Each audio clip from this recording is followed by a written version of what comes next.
you gotta disable the radio. I think there's you can hear the media, and there's also a radio. Little if you're in Firestorm, it's got a little like a musical instrument on top. If it's lit up, that means you're getting the live feed from the radio, and you just need to shut that off because it's instrumental. I get that once in a while too, so it's not that big a deal, but it does happen. You know, we live in a world where we talk about freedom. We live in the United States all the time, and we hear, well, I'm free, and this is the land of freedom. And I think, even though we say we're free, I think sometimes we find ourselves bound. We all want instructions to how to live a better life, how to improve what we're at. But sometimes we just need an encounter with Christ. The promise of the gospel is this: we bind ourselves up with false idols and pleasurable pursuits, sex, money, material possessions, or whatever, but God sets us free. And I realize that there are many people who experience God, but they still battle addictions. Yet even when that's the case, when God in life, He begins a supernatural process, supernatural transformation that changes us. He will strip away all the layers that prevent us from being the person He created us to be. And although we can't break free from addictions and sinful habits by our own efforts, we can do what it takes to starve the appetite. What we feed grows, and what we starve dies. So how do we become bound? Especially considering what Galatians 5 says. Listen to this. So Christ has fully set us free. Now make sure that you stay free and don't get tied up again in slavery to the law. If we're free, and He has set us free, and we're free indeed, how is it, if we're free, if Christ has set us free, we end up living our life in bondage? You know, one of the statistics I heard the other day is that, and ladies, I'm not sure this is a great thing, but this is the reality, is that there's an area where men are almost equal now. Used to be the men had a slighter advantage, but now more and more women are involved in this. And they're actually overtaking the number of men who are involved. And that's pornography. They've become enslaved to it. And they'll sit and watch it for hours. You know, that used to be a guy problem. That used to be something that guys really struggle with, and guys still struggle with it. That's why there are organizations called, you know, that'll help you deal with the temptation. Will help you by keeping you accountable to somebody else. But the reality is that we give ourselves over to it, and we get bondage to it. And sometimes it's alcohol, sometimes it's pornography, sometimes it's drugs, sometimes it's, you know, there's all sorts of things out there that you can sell yourself to. Now, I'll admit, I struggle with one, and I still struggle with it, and that's food. I love to eat, okay? I like pizza and hamburgers and French fries and ice cream and all that stuff. And it would be very easy for me to sell myself to it and let it become my master. And so all I would worry about was when my next meal was. Or when I get upset, you run and eat. Or when you've had a fight with your loved one, you go eat. Or when you've had a bad day at the work, you go eat. When you had a good day at work, you go eat. I mean, food becomes the central thing, and that's an addiction. And that's something we bind ourselves to.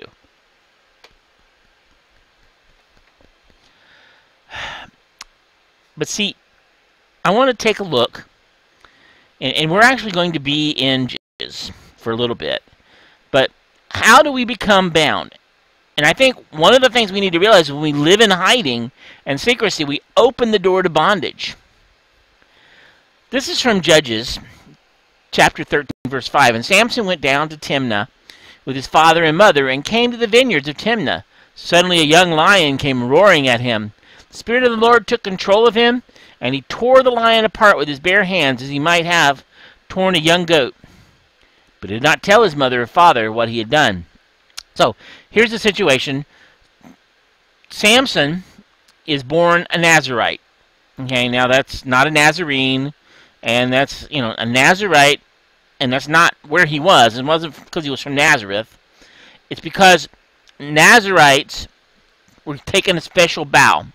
And in those days, in the days of Samson, if somebody of an adult male wanted to dedicate himself to serving God for a period of time, he'd take on the Nazarite vows: celibacy, abstinence from alcohol, and he wouldn't cut his hair or shave. And so, when Samson was born, an angel of the Lord appeared to his mom and said, I want him dedicated to the Lord because he's going to be one of the leaders of Israel. And he's going to have a special role, and I have a special thing for him. And so Samson was raised as a Nazarite. Remember around, what does that say? Celibacy, alcohol, couldn't have contact with dead things.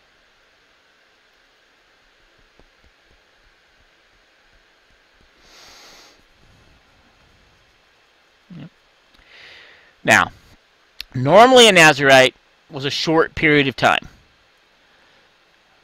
But we know that Samson was raised one, so my guess is that he would have made, no alcohol, celibacy, no touching dead things, and he wasn't bound by the celibacy. He was allowed to get married. I mean, that was a little different because he was doing this for a lifetime. Normally, the Nazarites took the vow for 60 days or 6 months, and so they would end relationships with their wives for those 60 days. But they didn't want somebody saying, okay, I'm going to worship God, and so I'm divorcing my wife. That wasn't the point. The point was to demonstrate for a special purpose, holiness. And see, the problem with that, of course, is that Samson grew up. He was started that way. And, in fact, in Judges 13:5-7, it says, you will become pregnant and give birth to a son, and his hair must never be cut, for he will be dedicated to God as a Nazarite from birth. He will begin to rescue Israel from the Philistines. And the woman ran and told her husband, and a man of God appeared to me. He looked like one of God's angels, terrifying to see. I didn't ask where he was from, and he didn't tell me his name, but he told me, you will become pregnant and give birth to a son. You must not drink any wine or any other alcoholic drink, nor eat any forbidden food. For your son will be dedicated to God as a Nazarite from the moment of his birth until the day of his death. See, a Nazarite couldn't do 3 things. No wine, no haircuts, and no touching unclean. A dead body is considered unclean. I say, here's the problem. What's Samson do at the beginning of this? He hides that he killed the lion. I don't know why he hid it. He may not have thought about it, but he never tells his mom and dad. Never tells anybody. Now, understand something. Now, Samson has seen this woman, this Philistine, and he's fallen in love with her. And so he demands that he marry her. And so he pushes his parents to arrange the wedding, so he goes down to this town to marry this woman. Okay? But in the process, he finds a lion, he kills this lion, and he leaves the carcass. Okay? And see, he's in the process, he's setting this up so that he can be tempted. Because the reality is that if he'd have said, hey, you know what, I killed the lion, we did all this, they would have cleaned it up, and it would have been the end of this. But he kept it around for a reason. And see, when we do that, when we hide things that could lead us into temptation, we open that door. We say, I'm giving myself a chance to fall down that temptation. Don't believe me? Think about it this way. All it takes is to get hooked for a minute or two, and you can't get rid of it. And so you hide the opportunities you get. You start saying, oh, no, I didn't do that. I didn't see that. I wasn't there. You were there. You just start hiding the process. Because you don't want to get close to it, and you don't want to admit you were close to it, so you hide it. And then that hiding the process When we live in hiding and live in secrecy, we open the door to bondage. That's why the New Testament says that brothers and sisters are supposed to confess their sins one to another. That's not because God wants you to embarrass yourself, and it's not so that he can humiliate you. It's so that you're accountable to each other. That's what we all really need, is somebody to be an accountability partner that knows us well enough and prays with us to keep us from falling down that hole. And Samson thought he was important, thought he was big, he was going to be the next leader, and he didn't think he needed help. And so he didn't ask for help. And of course that leads him to the next step. When you hide our access to sin, it leads to bondage. He didn't tell his parents about the dead body. And at the moment the Spirit of the Lord came powerfully upon him, and he ripped the lion's jaws apart from his bare hands, he did it as easily as if it were a young goat. But he didn't tell his mother and father. And when Samson arrived in Timnah, he walked with the woman and was very pleased with her. Later, when he returned to Timnah for the wedding, he turned off the path to look at the carcass of the lion. See, he left it there on purpose, guys. He set this up. Now, I don't think he realized what was going to happen, but he set that up. Just like we do. Well, you know, I want to avoid pornography.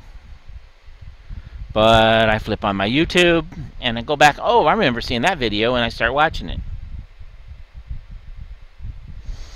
Oh, and that leads to this video, and that leads to this video, and I suddenly start getting worse and worse and worse and worse. And then what we do? When we start down that road, we end up in bondage to our sin. Let me put it a simple way. If you're on a diet, you're not supposed to eat certain things. So let's say that you're not supposed to eat ice cream. That for you, that's something that will lead to you overeating and binging, and you know you need to stop. So you got two choices. You go pie, you drive past the Dairy Queen every day. Now, that's not bad enough, but you don't tell anybody you're seeing the Dairy Queen or Papa John's. You go right past it, try to look the other way, but you don't ask anybody for help. You don't ask somebody if there's another way, because you don't want to admit you have a problem.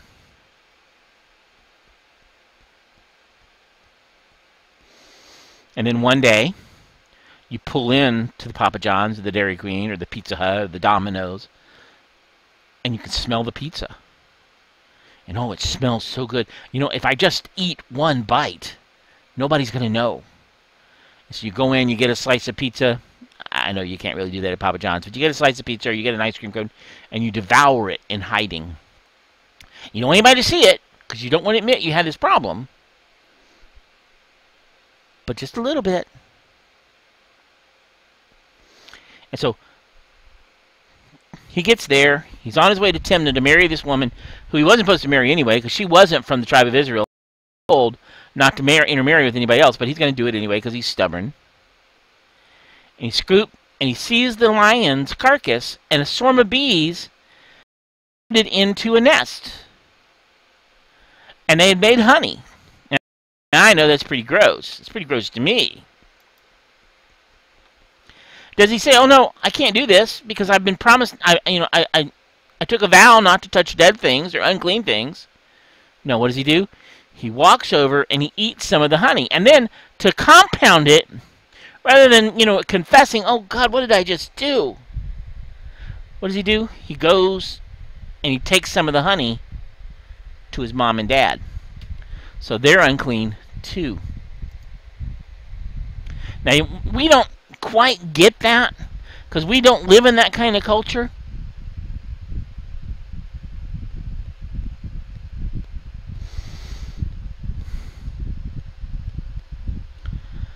But we don't seem to realize when we fall, we end up dragging others with us. We end up leading to temptation. And that's usually our problem. If I know that I'm around somebody who is just addicted to pizza, they want the stuffed cheese in the crust and the pepperoni and all the other ingredients, I don't go buy them a pizza and take it to their house, because I know they're trying. At the same time, I don't go get pizza and bring it to them. I don't share it with them because they don't need it. But Samson scoops the honey out of the dead carcass, right? And he gets it out of the lion, eats some of it, so he's unclean now. And he takes and goes and corrupts his parents. But he never tells them that he killed the lion or that this came from a carcass. He didn't tell his parents about the body, and his secrecy opened the door to sin. So hiding our access to sin can lead to bondage. Now, here's the issue. See, it didn't stop there for Samson. Okay? Because hiding our sin leads to a life of bondage. Sin is pleasurable for a season. It looks good, it smells good, especially if it's pizza. It tastes good, but the honey was a trap. When you hide your sin, it's a surefire way to be in bondage to that sin. You know, hiding our access to sin and hiding our sin leads us into bondage. If I do something I don't want to tell anybody about it, and I hide it, then I'm stuck with it. Now, guys, I got news for you. You can't really hide your sin from God. I know some of you try. I know some of us struggle with, well, I don't want God to know that I did this.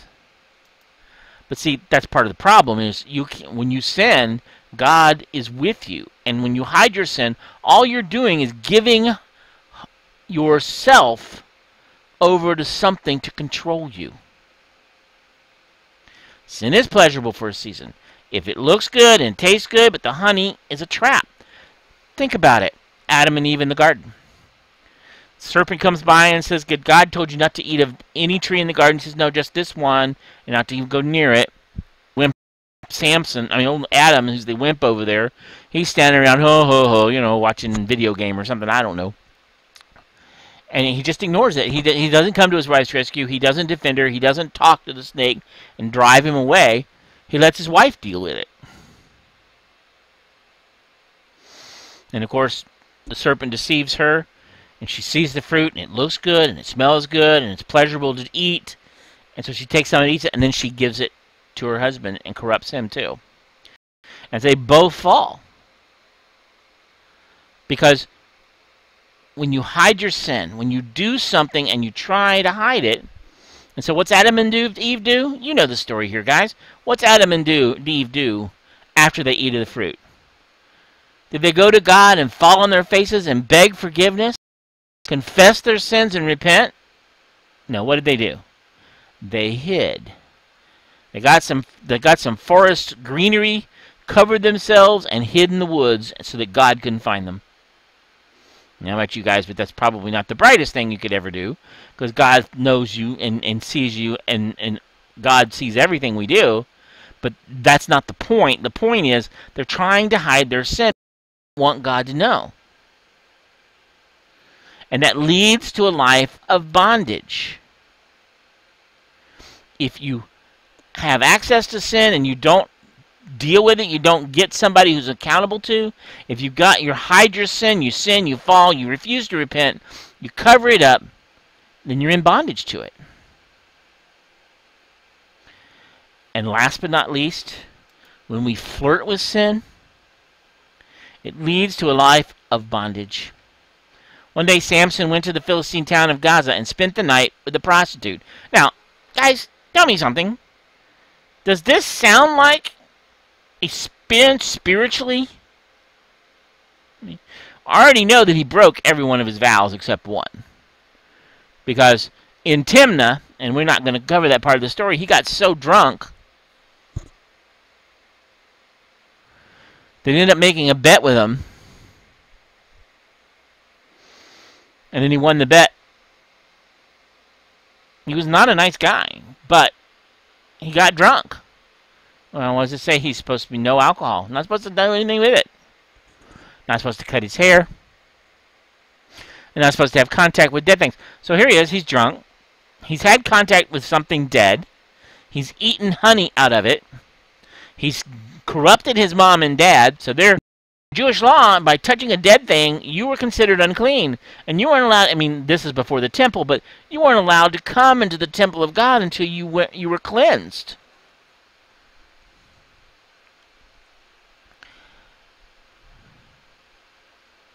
And so here he is. He's in the town of Gaza with the Philistines, and he sees this woman.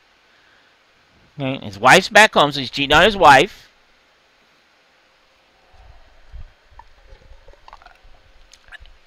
And so word gets out, hey, our enemy's here in town. It's with this prostitute. And they decided they would keep watch at the gate, and when he came out to leave, they would attack him and kill him in the light of morning. And finally, Samson, this prostitute she's tempted him, she's corrupted him, and she finally convinces him. And here's the secret. My hair has never been cut, he confessed, for I was dedicated to God as a Nazirite from my birth. Now, I've had contact with dead things, and I've been drunk. So I've had alcohol, and I've been in contact with dead stuff. So I've broken 2 of the 3 vows. If my head were shaved, my strength would leave me, and I would become as weak as anyone else. And Delilah, the prostitute, realizes he had finally told her the truth. So she sent for the Philistine rulers. Come back one more time, she said, for he has finally told me his secret. So the Philistine rulers returned, and the money in their hands. And Delilah lulled Samson to sleep with his head in her lap. And when she called in a man to shave off the 7 locks of his hair, in that way she began to bring him down, and his strength left him. Then she cried out, Samson, I have come to capture you. And when he woke up, he thought, I will do as before and shake myself free. Guys, he had fallen so far. Listen to this next verse. But he didn't realize the Lord had left him. Here he is. He's supposed to be a man of God. He's violated all this stuff. He is so conscious, so seared, that he doesn't even know that God has left him. Just like us. We get so accustomed to when we break the law, when we sin, that it sears our conscience, and we no longer realize we've done something wrong anymore. And we stop believing that what we've done breaks God's heart.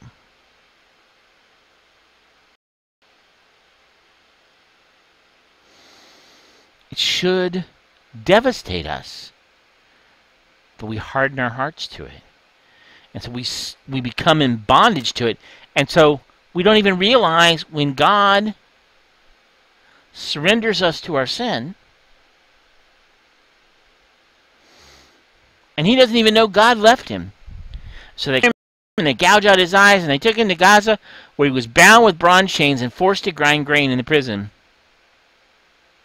See, the thing about bondage, the thing when you're in bondage to sin, you don't even realize the Lord isn't with you. You can't recognize that God has pulled back and allowed you so he can get your attention. Because that's what it's for. We're bound. We bind ourselves. Now, guys, I realize it's a hard message, but I got news for you. We're bound, but God sets you free. In the Bible, in the book of Acts, we're told the story of a man named Saul. He was committed to wiping out Christians everywhere. He was running from town to town, rounding up believers, the followers of the way is what it was called first, and killing them. He persecuted those in the church, hunting down the followers of Jesus and taking them as prisoners to Jerusalem to be punished. He wanted them dead, but everything changed for Saul. And again, I mean everything. After his but-God encounter with Jesus, he was a vision. He was in bondage to his curse, to the desire to shed.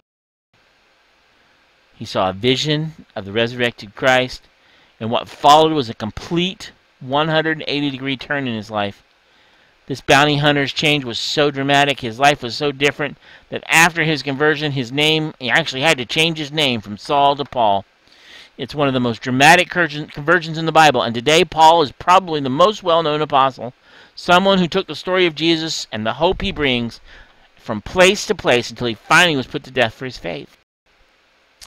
God can instantly change a person's life. We're bound, but God sets us free. He did it with Paul, and he can do it with you and with me. Sometimes we just need to ask God earnestly and sincerely with an open heart to set us free. Sometimes we have to be desperate. Jesus told us if we ask, we will receive. Matthew 7:7. Obviously, he doesn't mean we can ask for vaults full of cash and expect God to give us a gold mine or a magic genie. When our hearts are aligned with God's will and His truth in the Scriptures, our requests reflect His higher purposes, not our own selfish gratification. Or as Martin Luther said, all who call on God in true faith, earnestly, all certainly will be heard, and will receive what they have asked and desired.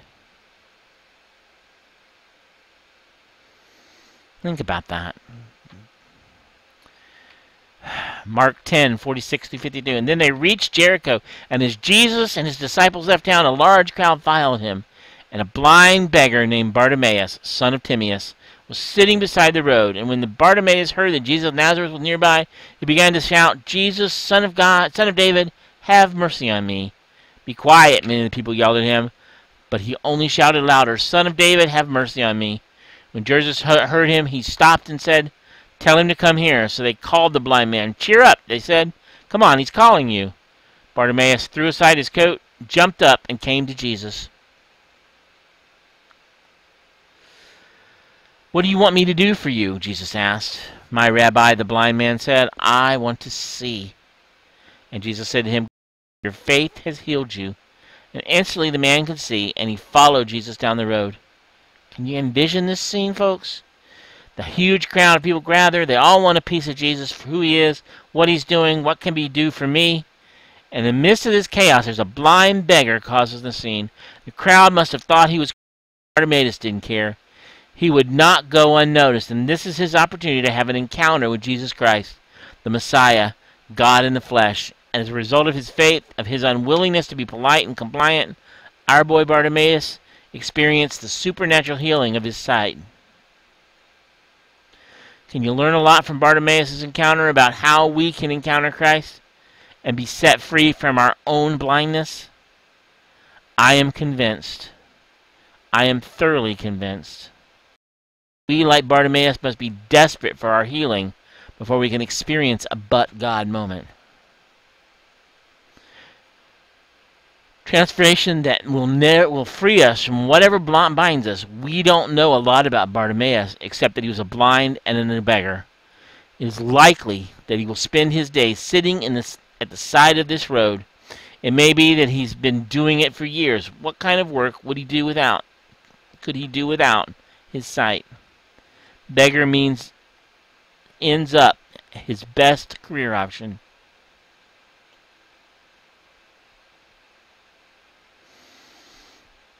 So day after day, he sits by there hoping for a handout. He relied on the kindness of those passed by. He heard about the Messiah. Bartimaeus couldn't see, but he heard the crowd growing larger. He listened and realized the crowd was talking about Jesus coming by. The Son of God was going to be coming his way. And Bartimaeus started to get excited. This was the Jesus he had heard about. What were the odds? He started to think, this is it. This is my chance. I've got to be heard. But Jesus can heal me. Bartimaeus seemed to understand that this might be his only chance to get to someone with the power to change him. This awareness created a desperation inside of him that motivated the next few critical moments. It will indeed forever change his life. Perhaps you can identify with Bartimaeus, because you too are in a place of real desperation, a place of real pain. You're bound and addicted. You're going to go to your computer every night, and while you tell your wife you're working, you're clicking on all kinds of stuff you shouldn't remember.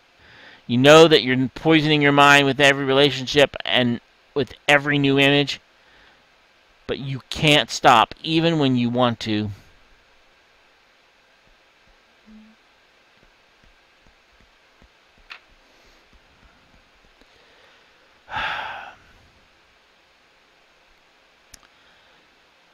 When the blind beggar realized what Jesus was passing by, he began to shout for him right away. The sense of urgency seems worth noting for us. In other words, don't wait. If you need healing, ask God to heal you right now. Bartimaeus could have continued to sit there hoping that Jesus might notice him as he walked by. Or he could have thought, I'm just a poor beggar. He doesn't hear me, call out to me, and even if he did, he wouldn't stop for me. If any of these thoughts went through Bartimaeus' head, he tossed them aside because Scripture says he shouted. He was desperate.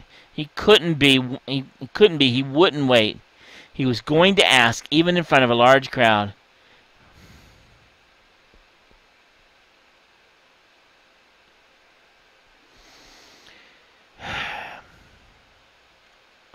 Guys, Bartimaeus was desperate. And then he reaches the stage. Just like we need to. Jesus says, what can I do for you? What's your need? And many times we reach the end of our rope and we're desperate enough to call out to God to rescue us. We call out. But then we give up. Or maybe God doesn't show up the way we want him to. Perhaps you've heard the old joke about a guy stranded on his roof during a flood, and he turns down offers to be rescued 3 separate times. First by someone with a life jacket, then a boat, and then finally a helicopter, all because he was waiting for God to rescue him. He drowns, and when the man meets God in heaven, the man complains that God didn't rescue him. And God replies, hey, I sent you a life jacket and a boat and a helicopter. What'd you expect? We have to let go of our narrow, limited expectations and open ourselves up to what God wants to do in the way he wants to do it. We have to keep asking him to notice us, to hear our prayer, to meet our need. When I say be persistent, I'm not talking about, oh, you went to church once, you prayed a time or two, read a Bible verse. We live in a microwave society and expect things to happen as soon as we push a button. But sometimes you simply have to keep pushing the button. Be persistent. Look, guys, if you think that prayer changes God's mind, you don't understand that we have an all-powerful, all-knowing God. He does not make mistakes. Prayer primarily changes us. It transforms us. That's its primary purpose, is to bring us in line with what his will.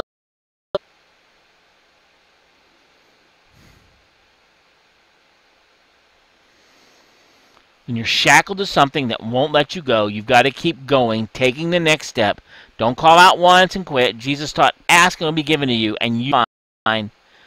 Knock and the door will be open to you. For anyone who asks receives, and the one who seeks finds, and the one who knocks, the door will be open. You know you need a breakthrough, so you need persistent. You need to focus on Jesus. You need to acknowledge your need. It doesn't happen today, you come back and ask again. You know, we had Bartimaeus. He keeps asking until Jesus responds. And then he focuses on Jesus Christ. He's not watching television. He's not checking his app on his phone. He's not trying to figure out whether that donkey's tire is going flat or not. He's focused on one thing, the Messiah. And I know that it's horrible. It's hard to ask God for help, to surrender him, to admit your desperacy. Bartimaeus had been blind for years. He had to beg to eat food for himself every day. People around him, they didn't understand his pain. They probably didn't even try. But Bartimaeus was not fazed by their response to him. He wasn't thinking about the crowd. He was focused on Jesus Christ, the one who could heal him. When you need a breakthrough, you have to do the same thing. You have to ignore the crowd and